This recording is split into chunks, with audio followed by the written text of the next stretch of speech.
What I am about to show you is something dark and truly disturbing. Look at this picture. As you can see, this baby is suffering from a serious problem in America.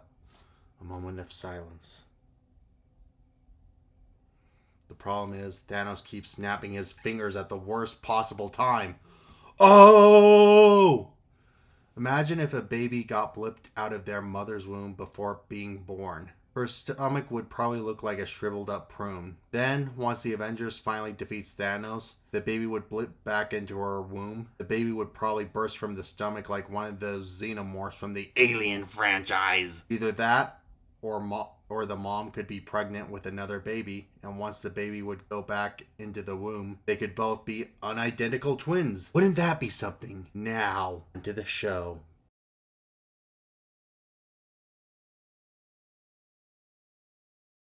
Marvel Comics was on top of the world with all their exciting content and other wonderful products like their comic books and their 90s cartoons like Spider-Man, X-Men, Incredible Hulk, and more would bring in a whole new generations of fans, myself being one of them. I was only 3 years old when I watched Spider-Man and the X-Men. Not only did those shows redefine my childhood, but the Marvel characters became my biggest obsession for more than 20 years. But the cartoons weren't the only thing that came out. In the mid-2000s, Marvel would have made their first real movies like X-Men and Spider-Man. Both movies made millions, and because of this, Marvel started to realize how much their franchise was really worth. Fox received the film rights and made movies about lesser-known heroes like Daredevil, Elektra, Blade, Ghost Rider, but Fox was only beginning because they eventually started working on Phase 1 of the MCU. With the birth of the MCU, they started off with a bang, starting off with the Iron Man movie. People were beyond blown away with the special effects.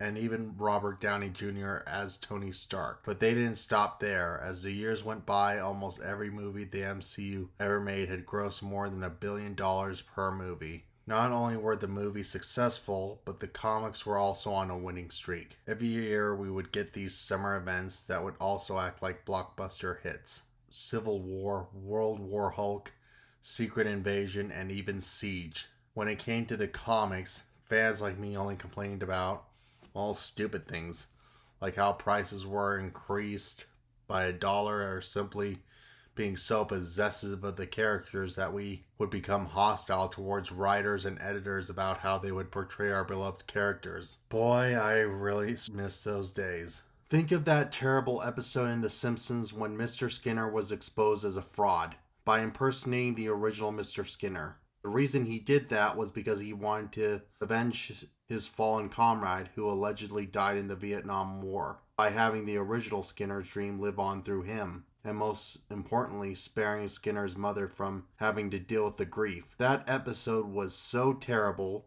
and was considered by fans to be the worst episode in the entire series, which is why they called it The Day the Simpsons First Died. You're probably asking yourselves, okay, but what does this have to do with the downfall of Marvel? Well, trust me when I say that I will get to that in just a few minutes. Every year, Marvel would become more corporate and would slowly act more in the company's best interests, rather than how the fans felt on having characters be taken in controversial directions. In order to make the sales chart go up, Marvel felt like they needed to create a world-shattering event that would act as a summer blockbuster. First, they killed off Captain America and had his sidekick, Bucky, become the new Captain America, which caused mixed reactions from the fans. Then they would kill off more characters for shock value. Marvel kept retconning characters' death, and it got to the point that fans didn't take their deaths seriously anymore. If anything, death became more than an extended vacation for them.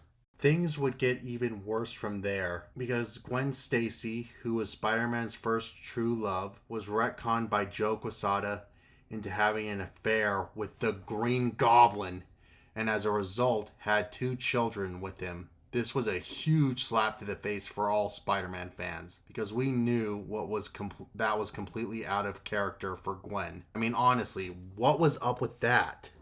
It's the Green Goblin here, and I finally figured out how to get revenge against Spider-Man.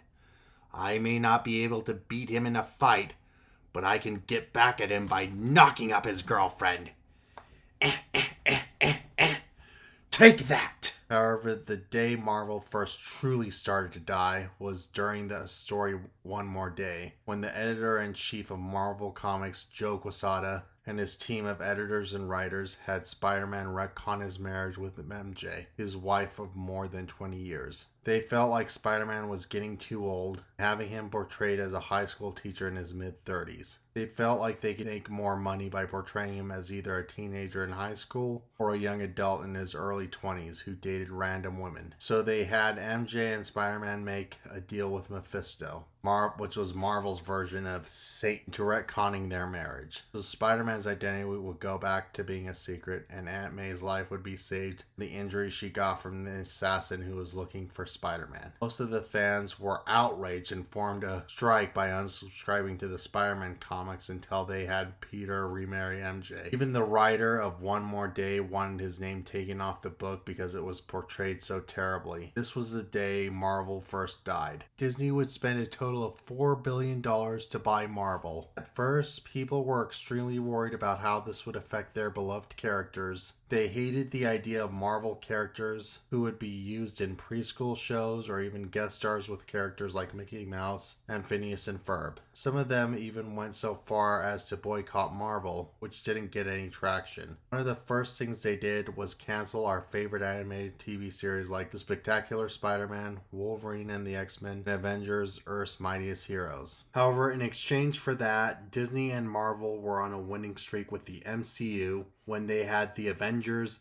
Iron Man, Captain America, and many more breakout hit movies. However, 20th Century Fox were the ones who first worked on the MCU and built up its greatness in the first place, only for Disney to swoop in and buy half the movie rights away from Fox. This would cause the board members from Fox to retaliate against Disney later, because frankly, Fox still owned the rights to the X-Men and the Fantastic Four. After that, Disney would release new cartoon series that would replace the shows that were canceled. The new shows were more juvenile and would only bring in a younger audience, that's solely to sell toys. It seemed our worst fears were realized, and we suffered a brutal loss from our most loved TV shows. But in the death of our old love would bring even better quality shows that we couldn't even dream of that we could love. Netflix would pour out multiple binge-worthy content like Daredevil, Jessica Jones, Luke Cage, and The Defenders. These shows were universally praised, with even most people would even go so far as to say that Daredevil was the greatest live-action superhero show ever made. We even received a spin-off show for The Punisher, but even that wouldn't last long because all the shows got canceled by Netflix, because basically they would have corporate differences with Disney. Disney was receiving the most money for the shows while also creating new ones for the soon-to-be-released Disney Plus. Even though this caused even more heartache,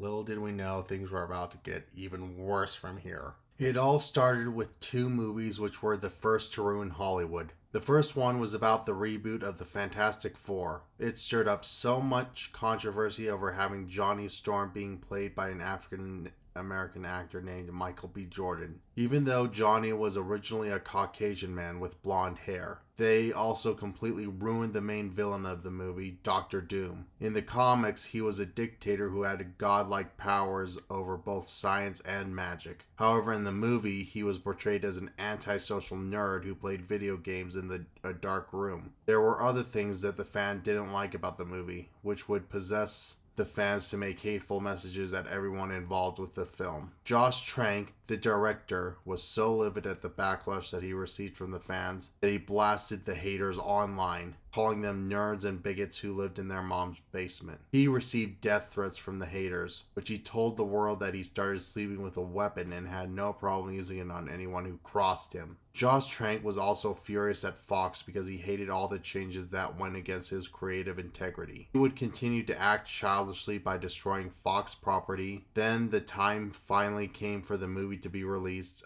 on opening weekend, only for Josh Trank, who went on Twitter saying, "I had a vision for this movie.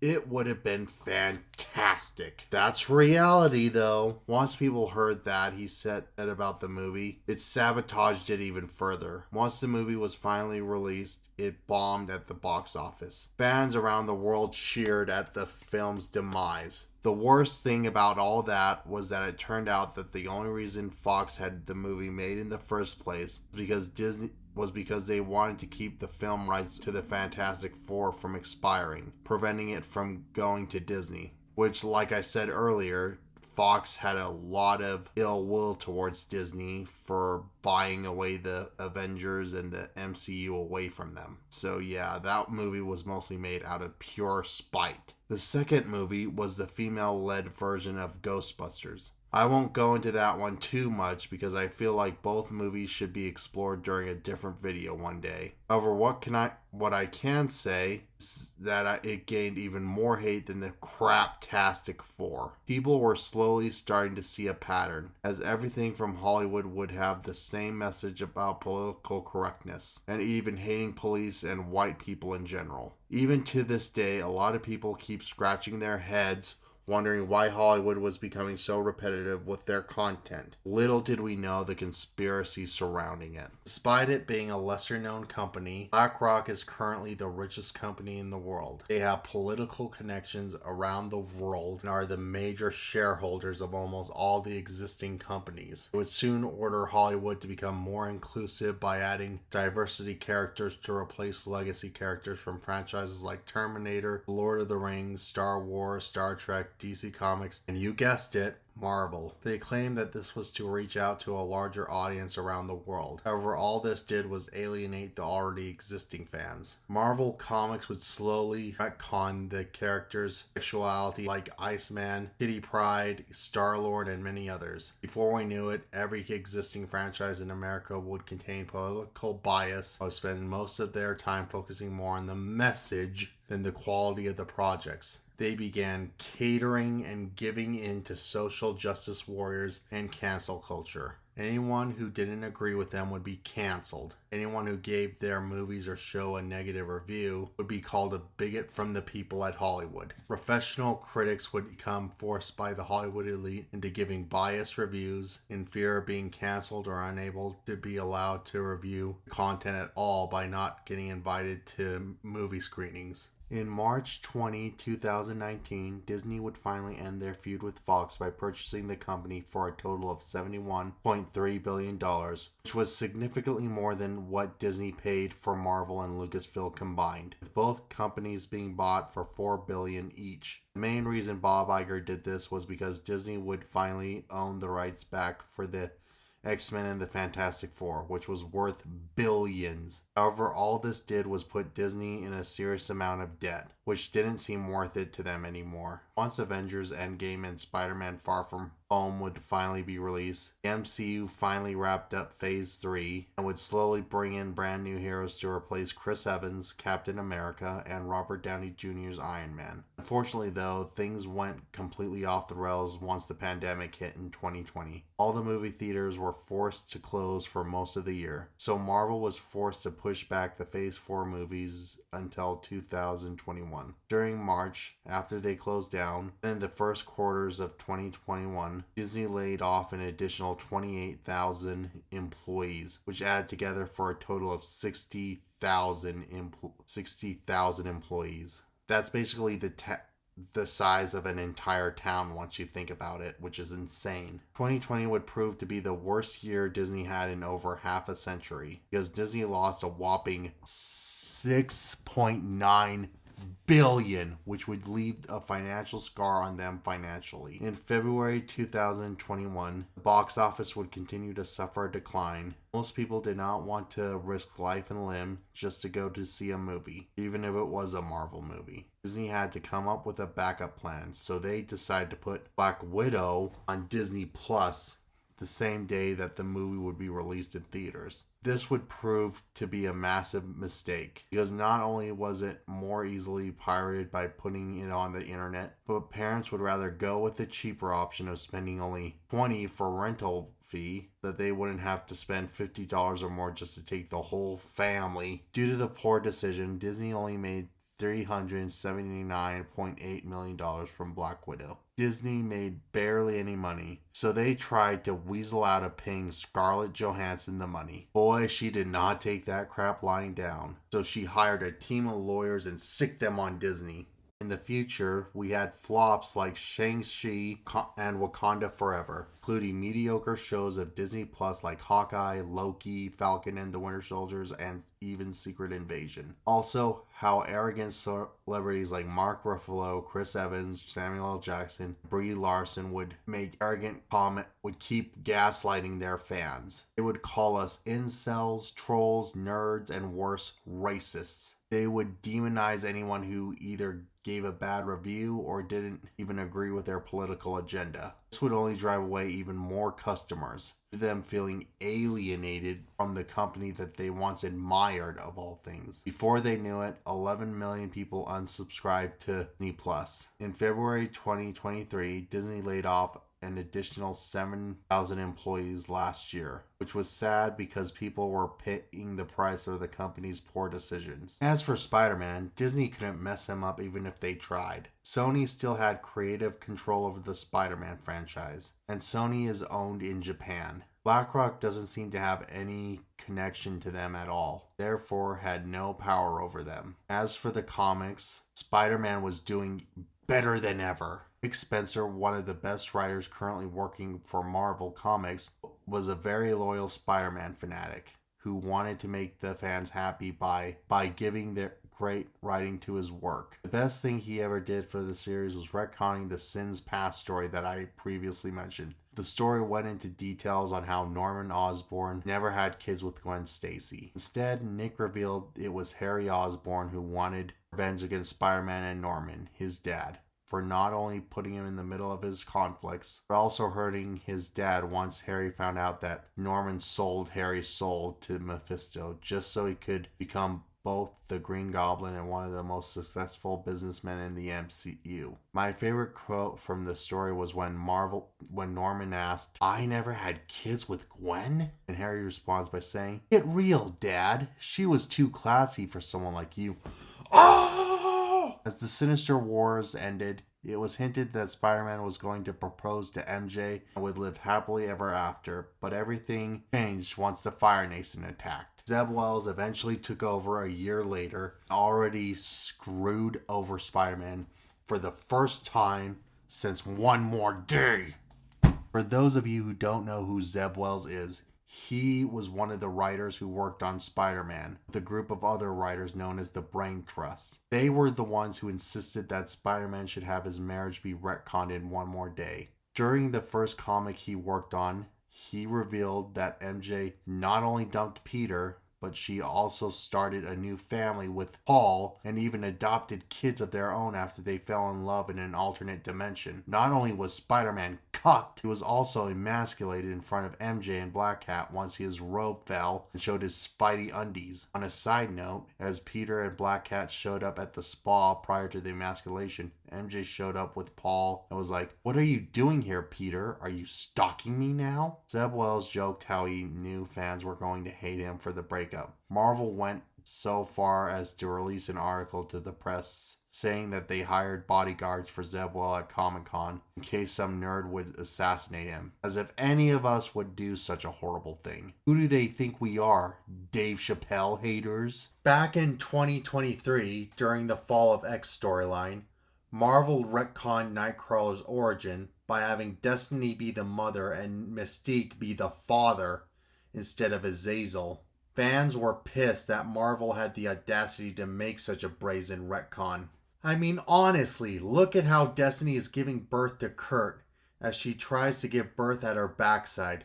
What was she trying to do, crap out an egg?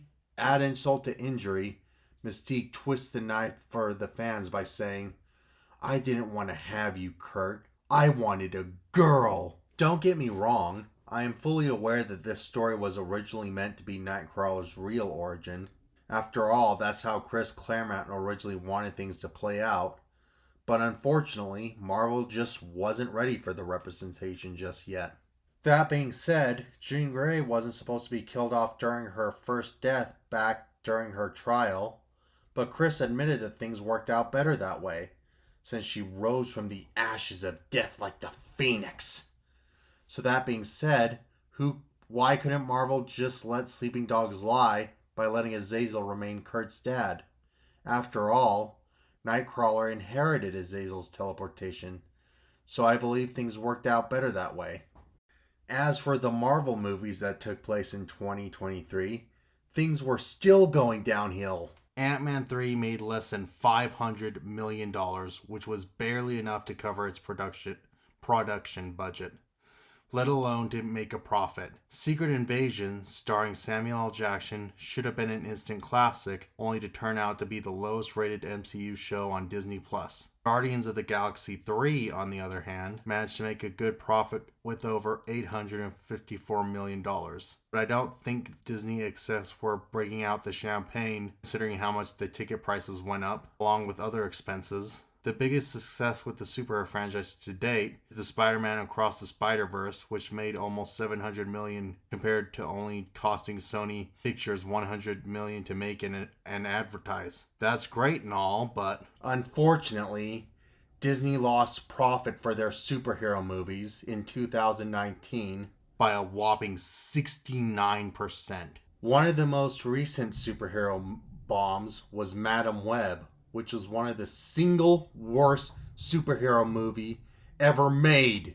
It's bad enough that the Spider-Women only wore their costumes once, but Madam Web, who in the comics was a mutant with clairvoyant visions, while in the movie she was only able to see her visions whenever it was convenient for the plot to happen. The movie had the worst directing that I've ever seen. The rare few who went to see it got motion sickness due to the terrible camera angles. The only way Madam Web fought Ezekiel was driving a vehicle into him. Twice. Ezekiel died by a Pepsi sign, which made him look pathetic. I mean, honestly, when it comes to action movies, there's nothing worse than self-inserted ads.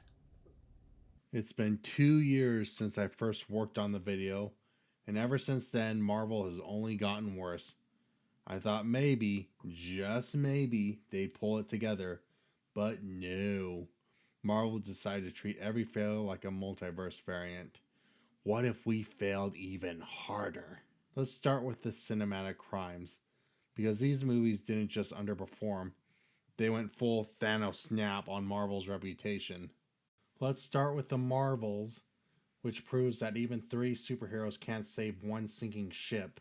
The Thing made only $206 million worldwide, which is less than what Iron Man made by accident in 2008. Critics called it jumbled, tonally confused, and corporate to the core. It opened to the lowest weekend in MCU history, then dropped 78% the next week. Even its marketing budget had a higher body count than the film's villains. Honestly, this movie was so bad it might have triggered a multiverse branch where Kevin Feige quit filmmaking and became a barista. Next, we got Captain America Brave New World. And the bravest thing about it was pretending people cared. It made around $415 million, which sounds good until you realize it cost nearly that much to produce and market. Critics gave it around 46% on Rotten Tomatoes, saying it's overstuffed with Easter eggs, cameos, and identity crisis.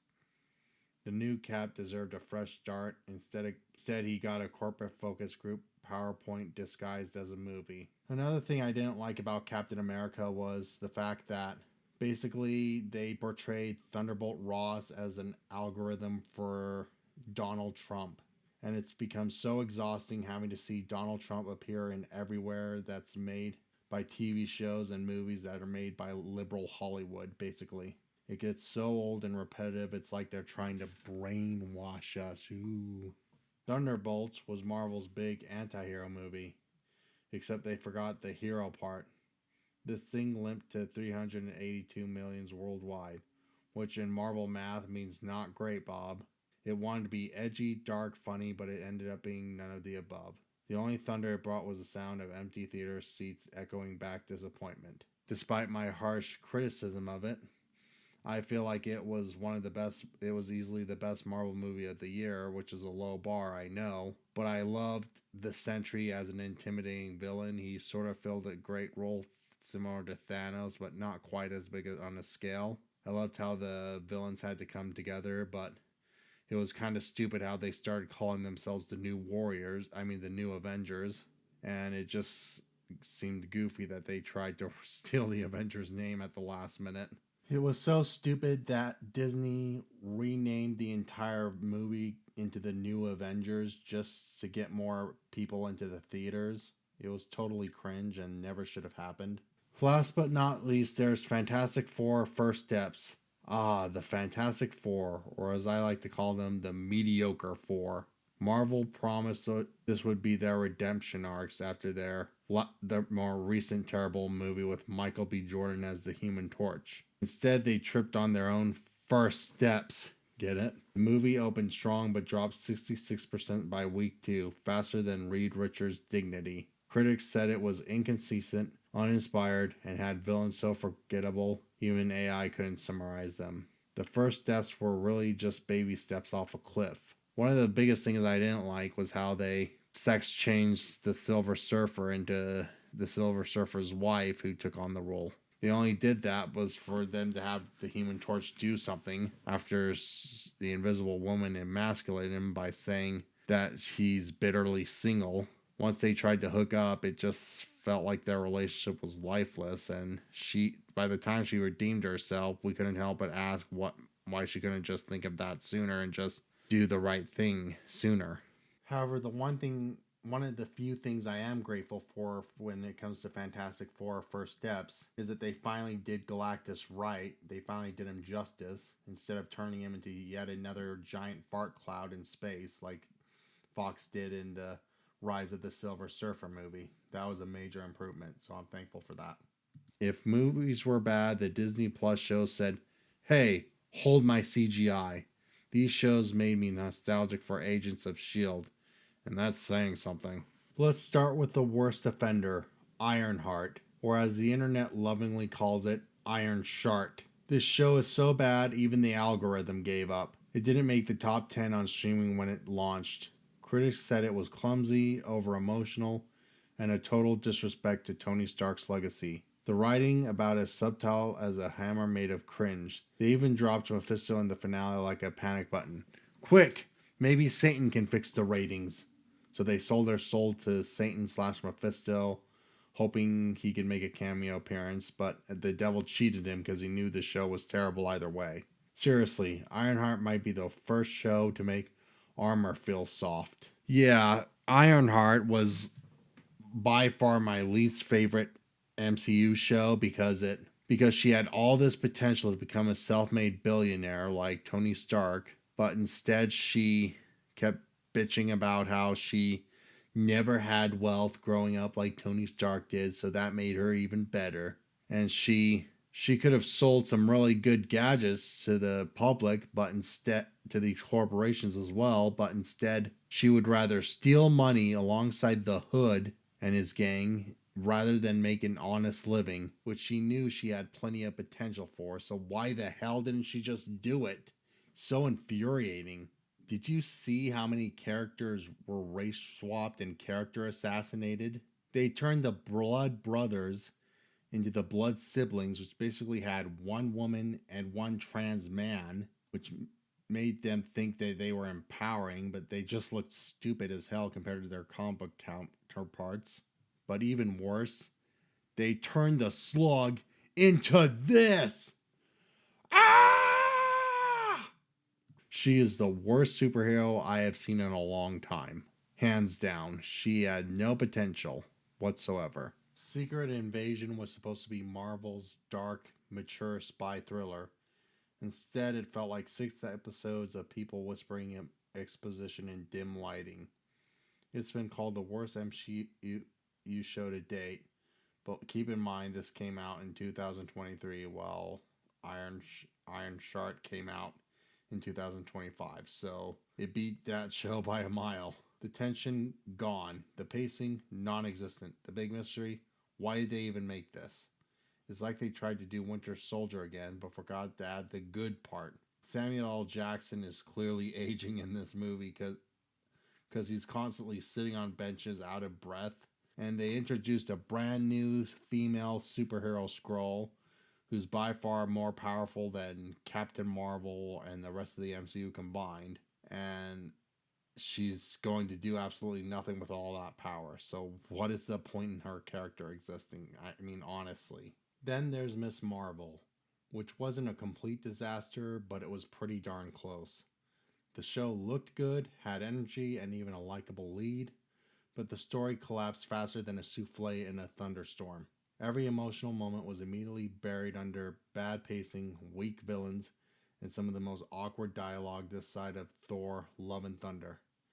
It's a pretty cake with no flavor, all icing, no soul. Last but not least, there's the upcoming Wonder Man show. It hasn't come out as of yet as I'm making this video, but I have no desire to wait even longer than I already have just to talk more facts about it. And so yeah, now Marvel's got Wonder Man on the way, except this time they race swapped the character entirely. Instead of focusing on, writing, Marvel decided the best way was to innovate, was to rewrite legacy characters and hope no one noticed. Spoiler alert, everyone noticed. Instead of Wonder Man, it's feeling like Blunder Man. At this point, Marvel's not telling stories. They're checking boxes and praying the audience doesn't check out. Speaking of checking out, it seems like more and more people are checking out because the MCU have gotten so bad. It used to be an exciting thrill ride watching these movies in theaters and even watching the Netflix shows, but unfortunately that is no longer the case. Which was what was once an exciting event has now become a dull chore, which is something that only needs to be done out of an unwanted obligation rather than genuine desire or even the slightest bit of interest. Steven Spielberg once said, "We were around when the Western movies died, and there will also be a time when the superhero movies goes the way of the Western. These things have a certain amount of time in popular culture. It doesn't mean there won't be another occasion where the Western comes back and the superhero movie someday returns. I'm only saying that these cycles have a certain amount of time in popular culture." First, I thought he was just a crazy old man who couldn't be more wrong about the superhero genre. Little did I know he was right on the money with that statement. Clearly, I never should have doubted the world's greatest director. Just like every fad and fashion out there, superhero movies have become stale and played out as times change and people move on to different and better things. For example, Japan is currently the best entertainers in the world right now. It's no secret that mangas are outselling American comic books, and most anime are significantly more popular than any TV show in the West. Back on topic, we've had multiple genres go through a huge boost of popularity over the years. It happened to the adventure epics set in the 1950s, crime dramas of the 70s, the non-stop adrenaline action films of the 80s, and even the comedies of the 90s. It's really no wonder these movies grew stale, but when you think about it, all those other genres only lasted 10 years at the most, while superheroes lasted a whopping 20 years. Starting during the early 2000s. When you think about it, they've had a damn good run over the years. But who knows, they probably could have gone even longer if identity politics hadn't been factored in. All the film industries had to do was give the heroes and the villains their balls back and let the real creative talents work their magic. Thanks for watching. I'd like to give a special thank you to my Grandma Jeannie and Grandpa Dave for helping me buy a new Apple Mac computer and helping me hire Varsity Tutors to help teach me how to video edit. And special thanks to Varsity Tutors as well, like I mentioned. And I would also like to give a huge special thank you to my mom, who sadly passed away in January 2025. January 6th, I should say. And she supported me more than anyone in the world, and I never gave her enough credit, but she always supporting my dreams no matter how silly they may be, and I love and appreciate her so much. And I love and miss you, Mom. I'm so lost without you. Please like and subscribe and post a comment on your thoughts on everything I said. With your help, I hope to turn this little YouTube channel into my dream career, which will hopefully save me from the mundane, from having to work for those slave trading corporate companies I spent half an hour chewing out. Like I said, thanks again for watching. It took me roughly 2.5 years just to make this video. You probably noticed by my 39-pound weight gain and the fact that I was playing musical chair with my computer and office desks on where my computer is. So thanks again. I hope today I earned your like and subscribe. So long. Take care. Stay cool, fans.